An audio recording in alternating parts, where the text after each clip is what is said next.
출애굽기 12장 1절에서 28절까지 우리 한 절씩 교독하시겠습니다. 여호와께서 애굽 땅에서 모세와 아론에게 일러 말씀하시되 이 달을 너희에게 달의 시작 곧 해의 첫 달이 되게 하고 너희는 이스라엘 온 회중에게 말하여 이르라. 이달 열흘에 너희 각자가 어린 양을 취할지니 각 가족대로 그 식구를 위하여 어린 양을 취하되 그 어린 양에 대하여 식구가 너무 적으면 그 집의 이웃과 함께 사람 수를 따라서 하나를 잡고 각 사람이 먹을 수 있는 분량에 따라서 너희 어린 양을 계산할 것이며 너희 어린 양은 흠없고 일련된 수컷으로 하되 양이나 염소 중에서 취하고 이달 14까지 간직하였다가 해질 때 이스라엘 회중이 그 양을 잡고 그 피를 양을 먹을 집 좌우 문설주와 임방에 바르고 그 밤에 그 고기를 불에 구워 무교병과 쓴 나물과 아울러 먹되 날 것으로나 물에 삶아서 먹지 말고 머리와 다리와 내장을 다 불에 구워 먹고 아침까지 남겨두지 말며 아침까지 남은 것은 다 불사르라. 너희는 그것을 이렇게 먹을지니 허리에 띠를 띠고 발에 신을 신고 손에 지팡이를 잡고 급히 먹으라. 이것이 여호와의 유월절이니라. 내가 그 밤에 사람이나 짐승을 막론하고 애굽 땅에 있는 모든 처음 난 것을 다 치고 애굽의 모든 신을 내가 심판하리라. 나는 여호와라. 내가 애굽 땅을 칠 때에 그 피가 너희가 사는 집에 있어서 너희를 위하여 표적이 될지라. 내가 피를 볼 때에 너희를 넘어가리니 재앙이 너희에게 내려 멸하지 아니하리라. 너희는 이날을 기념하여 여호와의 절기를 삼아 영원한 규례로 대대로 지킬지니라. 네, 28절까지 계속 읽겠습니다. 너희는 이래 동안 무교병을 먹을지니 그 첫날의 누룩을 너희 집에서 제하라. 무릇 첫날부터 일곱째 날까지 유교병을 먹는 자는 이스라엘에서 끊어지리라. 너희에게 첫날에도 성회요 일곱째 날에도 성회가 되리니 너희는 이 두 날 외 일도 하지 말고 각자의 먹을 것만 갖출 것이니라. 너희는 무교병을 지키라. 무교절을 지키라. 이날에 내가 너희 군대를 애굽 땅에서 인도하여 내었음이니라. 그러므로 너희가 영원한 규례로 삼아 대대로 이날을 지킬지니라. 첫째 달 그날 열흘 전부터 21일 저녁까지 너희는 무교병을 먹을 것이요. 이래 동안은 누룩이 너희 집에서 발견되지 아니하도록 하라. 무릇 유교물을 먹는 자는 타국인이든지 본국에서 난 자든지를 막론하고 이스라엘 회중에서 끊어지리니 너희는 아무 유고물인지 먹지 말고 너희 모든 유하는 곳에서 무교병을 먹을지니라. 모세가 이스라엘 모든 장로를 불러서 그들에게 이르되 너희는 나가서 너희의 가족대로 어린 양을 택하여 유월절 양으로 잡고 우슬초 묶음을 가져다가 그릇에 담은 피에 적셔서 그 피를 문인방과 좌우 아침까지 한 사람도 자기 집 문 밖에 나가지 말라.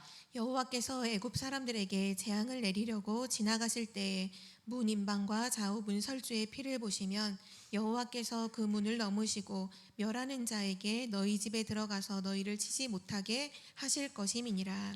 너희는 이 일을 규례로 삼아 너희와 너희 자손이 영원히 지킬 것이니 너희는 여호와께서 허락하신 대로 너희에게 주시는 땅에 이를 때에 이 예식을 지킬 것이라.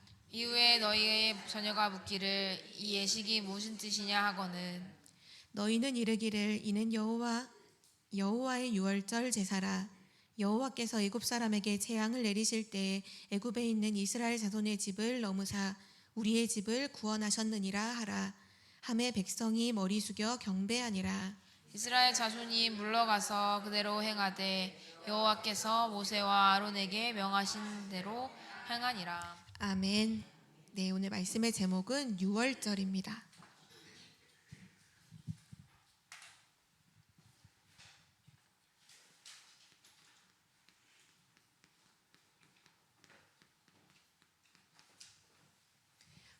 오늘 하나님께서 이스라엘 백성들에게 유월절을 영원한 규례로 삼고 대대로 지키라 그 말씀을 오늘 하고 계신데요. 이 유월절 안에는 이스라엘의 과거도 담겨 있고 오늘과 미래도 전부 다 담겨 있는 중요한 의미가 있는 날이죠. 애굽에서 노예되었었던 그 과거, 당연히 유월절이라는 그 사건 안에는 애굽에 노예되었던 과거도 담겨 있고요. 그리고 어린 양의 피를 발랐던 오늘도 담겨 있고요. 그리고 대대에 놓치지 말고 이걸 규례로 지키라는 얘기는 이걸 후대에게 전달하라는 거잖아요.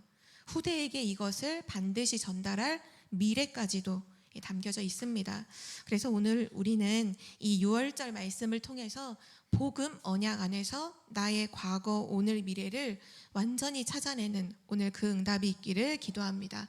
오늘 첫 번째로 과거입니다. 한 사람의 인생을 진짜로 이해하려면 그 사람의 과거를 정확하게 알아야 되죠. 그런데 보통 사람들이 보는 그런 과거 말고 성경에서 말씀하시는 진짜 과거를 봐야만 개인을 이해할 수 있고 그 개인을 살릴 수가 있죠. 과거를 생각할 때 가장 먼저 우리가 봐야 할 것은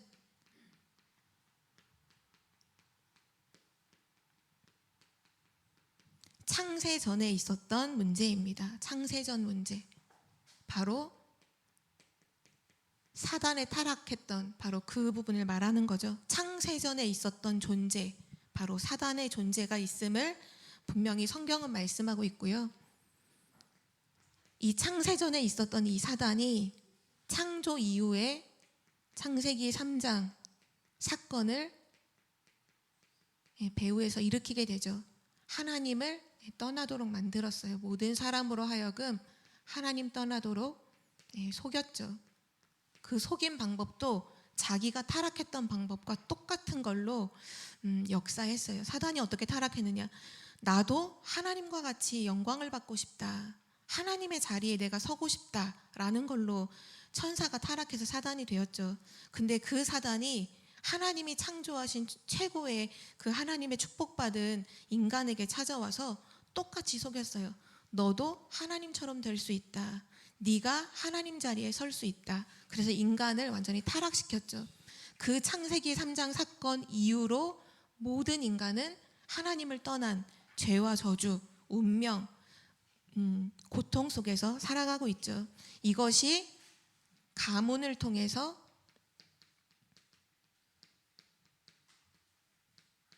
대물림이 되고 있습니다. 눈에 보이지 않는 영적 문제가 눈에 보이는 여러 가지 재앙과 저주와 고통으로 가문과 가문을 타고서 계속 대물림이 되고 있죠. 이것이 결국은 지금 내가 있는 가정과 나 개인에게 와 있는 과거입니다. 우리의 과거는 여기서부터 시작이 되었어요. 창세전 사단의 존재와 그리고 창세기 3장에 하나님 떠난 그 사건, 그리고 가문과 가문을 통해서 계속 대대로 내려왔던 그 대물림 되었던 그 저주와 재앙, 그것이 우리 개인에게 온 것이죠. 그래서 우리는 진짜 복음 언약 안에서 과거를 보지 못하면 과거를 살릴 수가 없어요. 과거에서 벗어날 수가 없어요. 우리는 복음 언약 안에서 진짜 답을 찾아야 합니다. 우리가 진짜 이거를 복음 언약 안에서 깨닫기만 해도 나의 과거, 우리 가문의 과거가 이럴 수밖에 그럴 수밖에 없구나라는 걸만 깨달아도요, 사단한테 절대 속지 않아요. 근데 그걸 넘어서 거기서 완전히 그리스도로 답을 내버리면요, 반드시 승리하게 되어 있어요. 우리는 이렇게 개인을 보면 결국은 여기에서 오는 문제들에게 다 결국은 잡혀 있거든요. 어떤 사람은, 어떤 가문은 보면, 복음 언약 안에서 진짜 복음을 보면 이거를 좀 보게 돼요. 그러니까 나 한 사람을 복음으로 보는 게 아니라 우리의 가계도를 보는 거죠. 복음의 눈으로. 우리의 친가, 또 외가 쪽, 이런 친척들이 있었던, 그동안 조상들에 있었던 그 들려왔던 그냥 우연히 지나갔던 사건들과 있었던 일들이 그냥이 아니라 복음 언약 안에서 딱 종합해 보면 가문의 대물림이 딱 보이거든요. 어떤 가문은 여기에 잡혀 있는 가문이 있어요. 그러면 그 가문은 대대로 질병에 계속 시달려요. 계속 질병에 시달려요. 모든 사람들이 다 어디 문제에 걸려 있냐? 건강 문제에 다 걸려 있어요. 그래서 늘 거기에 염려와 고민에 빠져 있죠. 건강이라고 하는 부분에 늘 시달려요. 아직 건강이 문제가 오지 않아도 이미 여기에 사로잡혀서 평생을 계속 살아가야 되는데, 그게 맞는 게 뭐냐면 대물림으로 오는 거거든요. 또 어떤 집안은 음란이란 문제로 가문 대대로 오는 그 가정도 있어요. 이거는 그 사람이 윤리도덕적으로 올바르지 못한 이런 차원의 얘기가 아니라 가문 대대로 음란이란 부분을 사단이 꽉 잡고서 그 가문의 저주와 재앙을 계속 갖다 줘요. 이것이 대물림돼요. 그냥 한 사람이 바람피고 한 사람이 어떤 뭐 이 성적인 문제를 일으키는 그 정도가 아니라 계속 대물림이 돼요. 또 어떤 집안은 보면 뭐 중독에 빠지는 대물림도 있고요. 뭔가에 막 집착하는 그런 데도 있고요. 또 돈 문제에 늘 걸리는 사람도 있고요. 계속 쭉 나오잖아요. 요즘에도 우리나라에 좀 계속해서 좀 시끄럽게 나오는 얘기 중에 그 펜싱 선수와 관련된 일이 나오잖아요. 그 사람에게 어쨌든 사기를 쳤던 어떤 사람이 있어요. 본인은 남자라고도 하고 여자라고도 하고 막 하는데, 중요한 거는 처음에는 단순히 돈 몇 푼 이렇게 사기를 치고 자기의 어떤 지금 성적인 부분, 성별을 속이고 막 이런 걸 막 속이는 게 나왔지만, 쭉 나오는 기사를 확인해 보니까 그 사람의 아버지도 똑같은 삶을 살았다라고 기사에 나오잖아요. 똑같은 문제를 가지고 사기를 쳐서 지금 지명수배 되어 있는 그 아버지의, 오래전에 부모님이 이혼해서 아버지랑 살지도 않았고 엄마랑 살았는데도 그 아버지가 가지고 있는 그 영적 문제를 그대로 가지고 삶을 살아가고 있잖아요. 오히려 더 심각하게 큰 사회적인 이슈가 될 만큼 그런 일이 있죠. 우리의 과거를 진짜 복음의 눈으로 보지 못하고 복음으로 살리지 못하면요, 절대 여기서 빠져나올 수가 없어요. 완전히 잡혀 있거든요. 그래서 이스라엘 백성들이 애굽에 노예되어 있을 때 그렇게 노력하고 발버둥을 치고 몸부림을 쳐도요, 해방 안 됐어요. 못 빠져나왔어요. 이러한 영적 문제, 우리의 과거에서 우리가 몸부림을 치고 막 노력을 하고, 나는 우리 엄마 아빠처럼 절대로 살지 않을 거야, 난 우리 가문 이 지긋지긋한 여기서 난 떠나서 다른 데서 새 출발하고 잘 할 거야, 절대로 안 돼요. 한국에 있다가 미국에 가도 거기서 똑같은 영적 대물림으로 똑같은 문제를 당해요. 그게 인간이 해결할 수 없는 과거의 문제예요. 오늘 유월절을 말씀하고 계시는데요, 유월절이 뭐를 말하나요? 여기에서 해방시키는 걸 말하는 게 유월절이에요. 우리의 절대로 빠져나올 수 없는 과거 문제, 그 창세전 문제, 창세기 3장 문제, 가문의 대물림 문제, 이것이 지금 나에게 개인으로 영적인 문제로 와 있는 그 과거를 완전히 끊어내는, 완전히 해방시키는 그 비밀, 축복이 바로 오늘 유월절입니다. 오늘 하나님께서 그걸 말씀하고 계시는 거죠.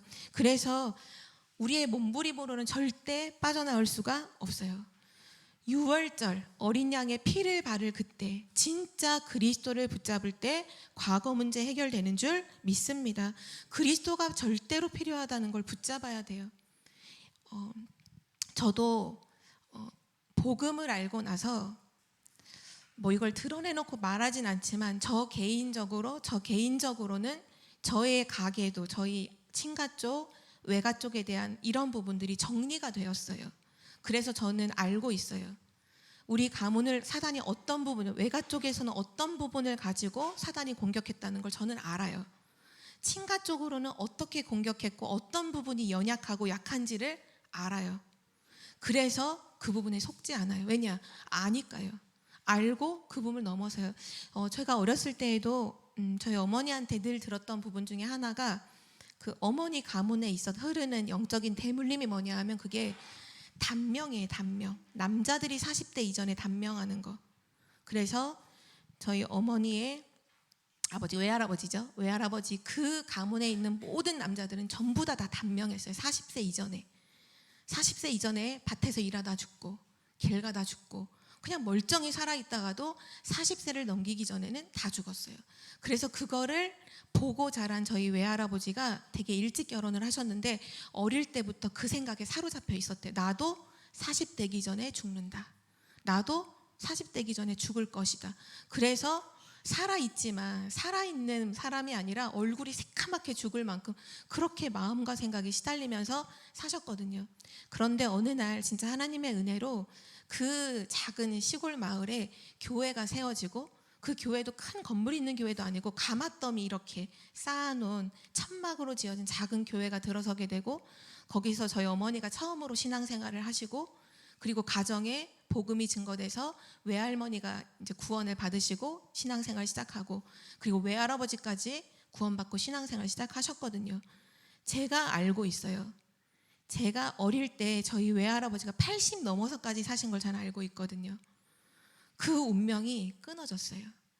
우리는 진짜 우리의 과거를 어디서 해결하느냐? 우리의 방법으로는 절대 불가능해요. 돈으로요, 성공으로요, 사람의 어떤 지혜와 지식으로요, 절대 불가능해요. 왜냐? 사단에게 잡힌 걸 어떻게 해결해요? 그런데 이 문제가 오늘 6월절 말씀하시는 진짜 그리스도를 믿고 고백하는 그 순간에, 그 영접하는 그 순간에 사망에서 생명으로 옮기는 줄 믿습니다. 모든 운명이 완전히 바뀌는 거죠. 그래서 우리는 실제 복음 언약 안에서 우리의 가계도를 좀 봐야 돼요. 그래서 미리 알고 있어야 돼요. 더 좀 지혜로운 사람이라면 후대에게도 말해줘야 돼요. 우리 가문은 이런 문제로 속임을 받았다. 우리 가문은 이런 문제로 사단에게 붙잡혔다. 너 이 부분 진짜로 알고 그리스도 정확하게 붙잡아라. 이 과거가 재앙이 아니에요.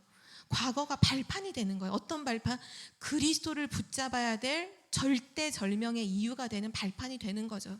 그 이유를 말해주므로 진짜 그리스도 붙잡고 증인되라. 너는 반드시 승리할 것이다. 너는 그리스도 언약 붙잡고 우리 가문을 살리는 증인 될 것이다. 이 부분을 정말 후대한테 말해줘야 돼요. 왜냐? 그게 답이니까요. 복음이 답이기 때문이죠. 그리고 오늘 두 번째로, 그리스도 예수 안에는 우리의 과거뿐만 아니라 우리의 오늘도, 우리 오늘에 대한 답도 담겨 있는데요. 6월절 어린 양의 피를 바를 때 어떤 일이 일어났냐면, 처음에 그 애굽 땅에 재앙이 임함으로 애굽에서 태어난 모든 장자, 심지어는 짐승의 첫 새끼 난 것까지도 전부 다 죽임을 당했어요. 그러나 그 6월절 피를 바름으로 인해서 바로 왕이 항복했어요. 그리고 애굽에서 해방되었어요. 이것이 6월절 어린 양의 피를 바를 때 일어났던 사건이에요. 그래서 우리는 오늘 뭐를 누려야 되냐 하면요, 진짜 그리스도의 그 언약의 피를 오늘 보면 문설주 임방에 바르는 것처럼 날마다 그리스도를 선명하게 붙잡고 누려야 합니다. 그때 그리스도의 그 피의 능력을 우리는 누리게 되는 거죠. 그리스도의 피의 능력을 알 때, 진짜 예수 그리스도를 믿고 영접할 때 어떤 일이 일어나나요? 우리의 신분이 바뀝니다. 우리의 다른 것이 바뀌는 게 아니라 영적인 우리의 신분이 완전히 바뀌어요. 요한복음 8장 44절, 너희 아비 마귀, 너희 아비 마귀, 마귀의 자녀에서, 요한복음 1장 12절에 기도하면서 요한일서 3장 1절에도 보면 하나님께서 우리를 어떻게 사랑하셨는가 보라. 하나님께서 우리를 어떻게 사랑하셔서 우리를 하나님의 자녀가 되게 하셨는지를 보라. 요한일서 3장 1절에 나와 있죠. 영접하는 자, 곧 그 이름을 믿는 자들에게 하나님 자녀가 되는 권세를 주십니다. 그리스도의 피의 능력 첫 번째가 뭐냐? 우리의 신분을 단번에 바꿔주시죠.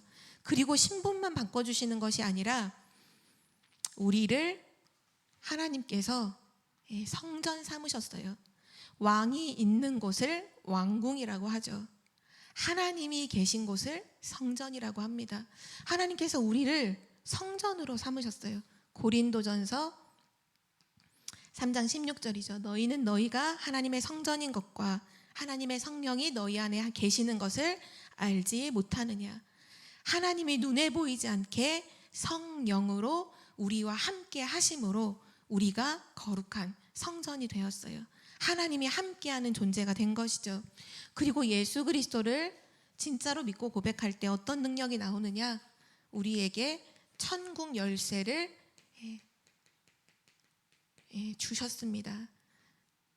마태복음 16장 19절이죠. 하늘의 보좌의 문을 열고 닫는 천국 열쇠를 우리에게 주셨어요. 하나님의 자녀된 신분을 주시고 보이지 않게 성령으로 함께 하시면서 영원히 함께 하시는 성전 삼으시고 보좌의 축복을 언제든지 기도 하나로 누릴 수 있도록 우리를 만들어 주셨죠. 이것이 우리가 오늘 누리는 그리스도 예수 안에 있는 축복인 줄 믿습니다. 그래서 우리는 예수 그리스도의 이름으로 기도하면 사단이 꺾여요. 예수 그리스도의 이름으로 기도하면 현장에서 승리하게 되죠. 그리고 우리가 오늘 누릴 축복 중에 축복이 또 뭐냐 하면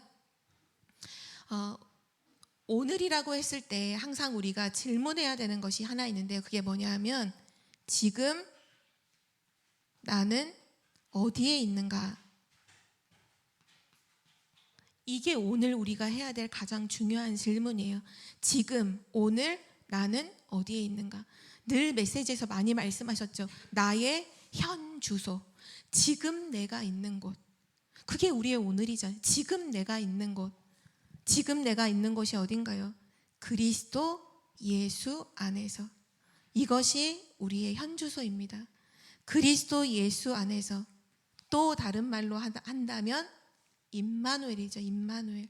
하나님이 나와 함께 하신다.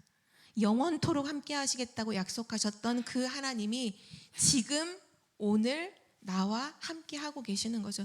이것이 오늘 우리가 구원, 예수 그리스도 언약 안에서 누릴 오늘의 어마어마한 축복이에요. 오늘의 답이죠. 그리고 나서 또 오늘 우리가 누려야 할 것이 있습니다. 그게 뭐냐? 지금 살아계셔서 역사하시는 하나님은 우리에게 뭘 주시느냐? 답을 주세요. 우리는 어떤 사람이냐? 답을 가진 자요, 답을 누리는 자입니다. 우리는 날마다 현장에 살면서 문제도 만나고요, 갈등도 만나고 위기도 만나요. 순간순간 크고 작은 문제, 갈등, 위기는 언제나 있어요. 그게 오늘의 우리의 삶에 언제나 놓여 있어요. 그러나 그리스도 예수 안에서 하나님은 우리에게 뭐라고 말씀하시느냐? 문제가 아니라 답이라고 말씀하시고요, 갈등이 아니라 너를 갱신시켜서 그릇을 키워 세계복음화에 사용하신다 말씀하고 계시고요, 위기가 아니라 하나님은 기회라고 말씀하시잖아요. 그게 우리의 답이에요. 다른 게 답이 아니라 그게 우리의 답이에요. 매일매일 오늘의 문제, 갈등, 위기 피할 수 없잖아요. 어딜 가든 항상 있잖아요. 근데 우리는 문제 속에 있는 게 아니고 위기, 갈등 속에 있는 게 아니라 우리는 답을 누림 속에 있고 갱신하는 축복 속에서 세계복음화를 누리고 그리고 나서 기회를 붙잡게 되는 거죠. 이것이 우리에게 허락하신 오늘의 축복이에요. 그리스도 예수 안에서 완전히 변화된 이 축복, 지금 내가 있는 곳, 그리고 하나님이 주시는 답을 매일매일 그리스도 언약 안에서 누리는 거죠. 오늘도 그래서 우리가 읽었던 출애굽기 12장에 보면 이 유월절을 이렇게 설명하시죠. 그 피를 7절에 보면 그 피를 양을 먹을 집 좌우 문설주와 임방에 바르고, 또 3절에 보면 내가 애굽 땅을 칠 때에 그 피가 너희가 사는 집에 있어서 너희를 위하여 표적이 될지라. 내가 피를 볼 때에 너희를 넘어가리니 재앙이 너희에게 내려 멸하지 아니하리라. 이 그리스도를 붙잡는, 오늘 우리가 그리스도를 붙잡는 것이 오늘 나의 표적이 된다는 거예요. 그 피를 보고 재앙이, 오늘의 모든 재앙이 우리를 넘어가는 거죠. 세상은 지금 재앙 시대잖아요. 재앙이 지금 이 시간에 쏟아지고 있어요. 재앙이 모든 사람들에게 임하고 있어요. 그런데 그리스도를 붙잡은 우리에게는 그리스도가 표적이 돼서, 표징이 되어서 그 재앙이 완전히 넘어가는 거죠. 우리의 신분과 우리의 축복이 얼마나 큰지를 우린 정말로 붙잡아야 되겠고요. 가끔씩 그런 질문을 하시는 분이 계시잖아요. 나는 그리스도 예수를 이제 믿었는데 그런데 왜 나는 여전히 안 됩니까? 왜 저는 안 될까요? 저는 그리스도를 믿는데 왜 안 될까요? 라는 질문을 하시죠. 성경에 보면 베드로가 그 예수님의 질문에 대답을 해요. 그때 그 질문의 대답이 가짜로 한 게 아니라 진짜로 고백했거든요. 예수님이 정말 그리스도이심을 발견하고 마태복음 16장 16절에 베드로가 이렇게 고백했어요. 주는 그리스도시요 살아계신 하나님의 아들이십니다. 그때 그 대답을 듣고 예수님 너무 기뻐서 바요나 시몬아 너가 복이 있다. 이걸 너한테 알게 하니는 하늘에 계신 하나님이시다 하면서 막 축복해 주시죠. 그런데 그 베드로가 넘어졌어요. 분명히 예수가 그리스도이심을 알았거든요. 그리고 고백도 했고 진짜 믿음으로 고백했거든요. 근데 베드로가 넘어지잖아요. 나중에 예수님이 이게 막 잡혀갔을 때 그때는 뭐라고 고백하냐? 막 예수님을 부인하잖아. 나 전혀 모른다. 예수님 전혀 모른다. 그냥 부인한 정도가 아니라 저주하면서 맹세까지 했어요. 그 정도로 베드로가 확 넘어졌어요. 베드로 너무 낙심해서 다시 도망가잖아요. 갈릴리 옛 모습으로 도망가잖아요. 그때 예수님께서 베드로를 찾아가셨어요. 찾아가셔서 따지지 않으셨어요. 왜냐? 예수님 아셨거든요. 베드로의 진짜 고백이 뭔지를 아셨어요.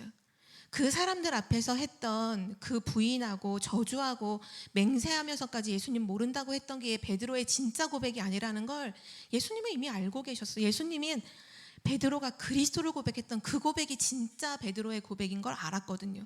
따지지 않으셨어요. 그리고 가셔서 뭘 질문하셨냐? 네가 나를 사랑하느냐? 그거 질문하시잖아요. 내 어린 양을 먹이라. 베드로가요. 그날 부활하신 예수 그리스도를 만나고 나서 완전히 모든 문제가 끝났어요. 예수님께서 베드로를 위로해 주셔서 베드로가 일어선 게 아니었어요.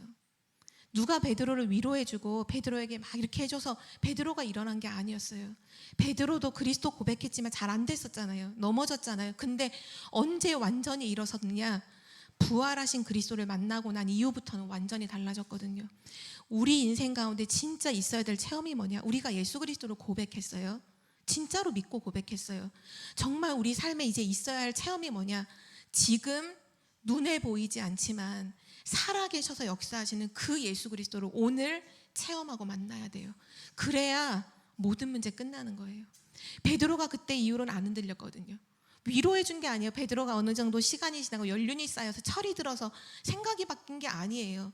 부활하신 예수님 만나고부터 완전히 달라졌어요. 우리 인생도 똑같아요. 우리 그래서 기도해야 돼요.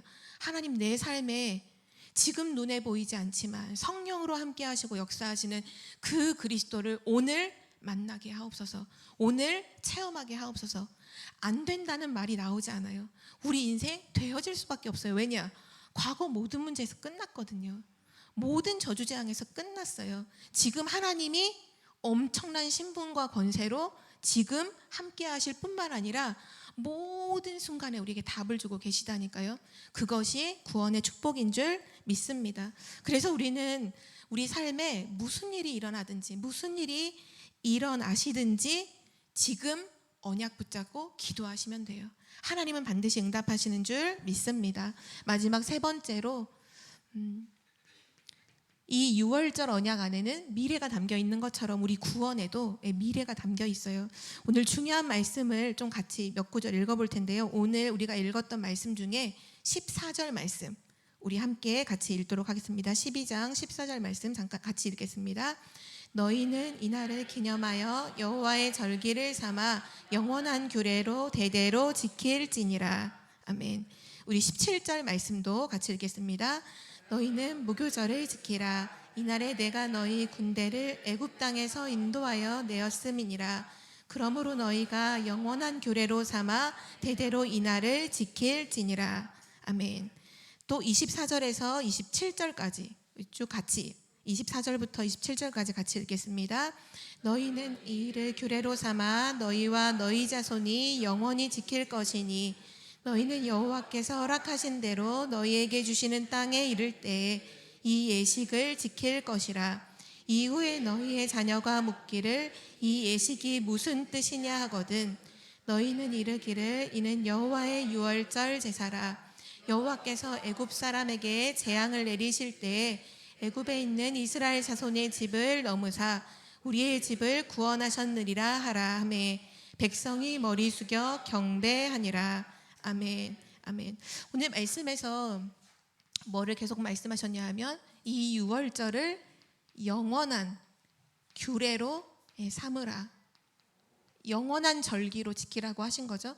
그러면서 대대로 지켜라. 지금 세대뿐만 아니라 이후에 후손들, 후손의 후손의 후손까지 대대로 이 유월절을 지키라. 그러면서 오늘 되게 중요한 말씀이 오늘 24절부터 27절 말씀인데요. 너희의 자녀가 26절에 보면 이후에 너희의 자녀가 묻기를 이 예식이 무슨 뜻이냐 하거든 이렇게 나오잖아요. 자녀의 그 물음, 그 질문에 유월절이 뭐냐고 묻는 그 질문에 너희는 답하라는 거예요. 답을 하라는 거예요. 이 예식이 우리가 대대로 지키는 이 예식 어떻게 보면 유월절을 직접 체험하지 못한 후대들이잖아요. 직접 보지 못한 이야기로 들은 역사로 알고 있는 그 후대들에게 절기를 지킬 때 절기는 하기는 하는데 이게 무슨 의미인지 모를 수 있잖아요. 그때 자녀가 이게 무슨 뜻이냐고 하거든 너희는 말하라는 거예요. 말해주라는 거예요. 뭐라고 말해줘? 이건 여호와의 유월절 제사다. 이건 여호와의 유월절 제사다. 여호와께서 애굽 사람에게 재앙을 내리실 때 애굽에 있는 이스라엘 자손의 집을 넘으사 우리의 집을 구원하셨느니라 하라. 이거를 자녀한테 말해주라는 거예요. 오늘날에도 자녀들이 우리에게 물어요. 우리의 후대들이 우리에게 물어요. 왜 예수 그리스도 붙잡아야 돼요? 묻잖아요. 우리의 후대들과 자녀들이 묻잖아요. 왜 예수 그리스도 믿어야 돼요? 왜 예배 드려야 돼요? 왜 기도해야 돼요? 묻잖아요. 여기에 답을 해주라는 거예요. 그것이 우리의 미래입니다. 그게 우리의 미래예요. 다른 게 미래가 아니라요. 앞으로 좋은 집 살고 잘 먹고 잘 살고 잘 되고 이게 우리의 미래가 아니라 자녀가 물을 때 자녀들은 모르잖아요. 묻는다니 왜 예수 그리스도를 믿어야 돼요? 오늘 우리가 왜 예배 드려야 돼요? 맨날 왜 예배 왜 드려야 돼요? 기도 왜 해야 되는데요? 라고 자녀는 물을 수 있잖아요. 그 의미가 뭐예요? 그 뜻이 뭐예요? 묻잖아요. 거기에 대해서 진짜로 답을 해줄 수 있는 그것이 미래를 가진 사람이에요. 만약에 우리가 여기에 답을 흐리멍텅하게 한다거나 엉뚱한 대답을 한다거나 말을 해주지 못한다면 우리는 미래가 없는 거예요. 미래 없어요. 미래가 없는 거예요. 왜 예수 그리스도를 믿어야 하나요? 예수 그리스도가 우리 인생의 해답이기 때문이잖아요. 오늘 그걸 말씀하고 계신 거예요. 애굽에 우리가 사단에 노예됐는데 우리가 하나님을 떠나서 사단에 노예되어 있을 때 저주와 재앙 속에 있을 때 그 예수 그리스도께서 십자가를 지심으로 우리의 모든 문제를 해결하시고 그 그리스도 믿는 자를 구원하신다.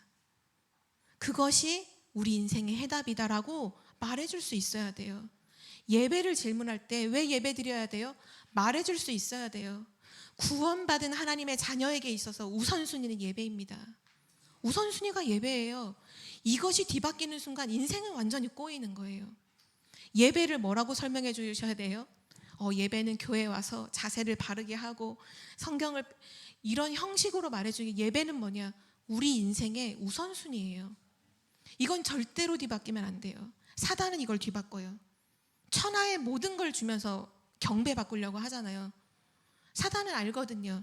천하의 모든 것보다 가치 있는 게 예배라는 걸 사단은 알아요. 그러니까 그걸 가지고 얘기하자. 근데 예수님은 그때 속지 않으시죠.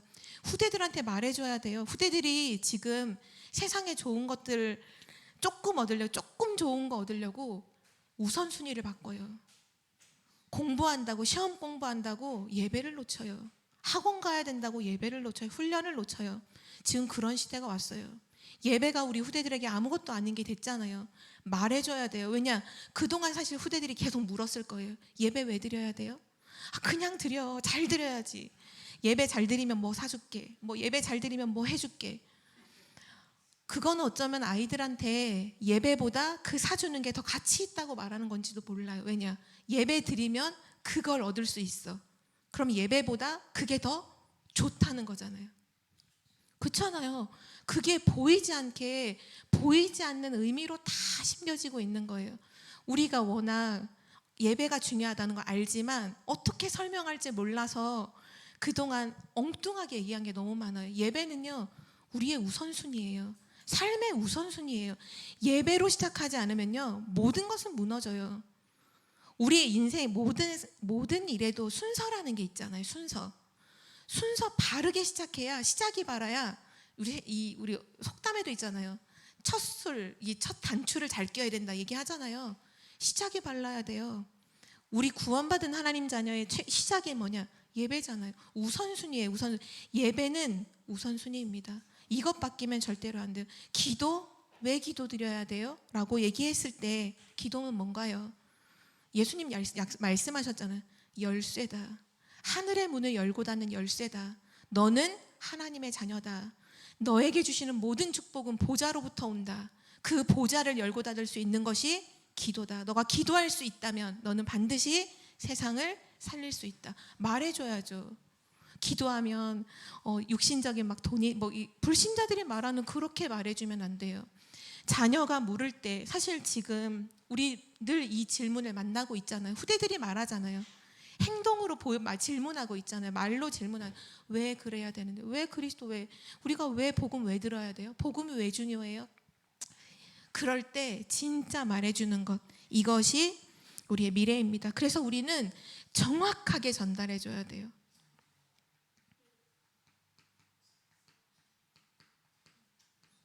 오늘 유월절을 설명하실 때 영원한 규례로 삼고 대대로 지켜라. 가나안 땅에, 약속한 땅에 들어가거든 너희의 후대들과 자녀들과 함께 반드시 이 절기를 지켜라. 왜냐? 그것이 그 가나안을 정복하는 길이니까요. 세상을 살리는 길이니까요. 오늘 우리도 동일하게 하나님 앞에서 우리가 받은 이 복음, 이 복음, 예수 그리스도의 언약 안에 우리의 과거도 담겨 있고요, 오늘도 있고요, 미래도 다 담겨 있어요. 우리는 오늘 답을 완전히 얻고 가야 돼요. 그래서 오늘 결론으로 얘기를 하면, 요즘 계속 메시지에 우리 7망대라는 기도를 하는 가운데 3시대 살릴 능력이라는 우리가 기도를 하잖아요. 3시대, 우리의 과거, 오늘, 미래를 살리는 걸, 그 능력을 말하죠. 정말 여기 계신 모든 분들이 그리스도 예수 안에서 3시대를 살리는 주역이 되시기를 기도합니다. 우리 함께 기도하고 마칠게요. 하나님 아버지 감사합니다. 그리스도 예수 안에서 우리의 모든 과거와 오늘과 미래의 모든 문제를 해결하시고 영원한 하나님의 시간표 속에 우리를 구원하여 주신 은혜에 감사를 드립니다.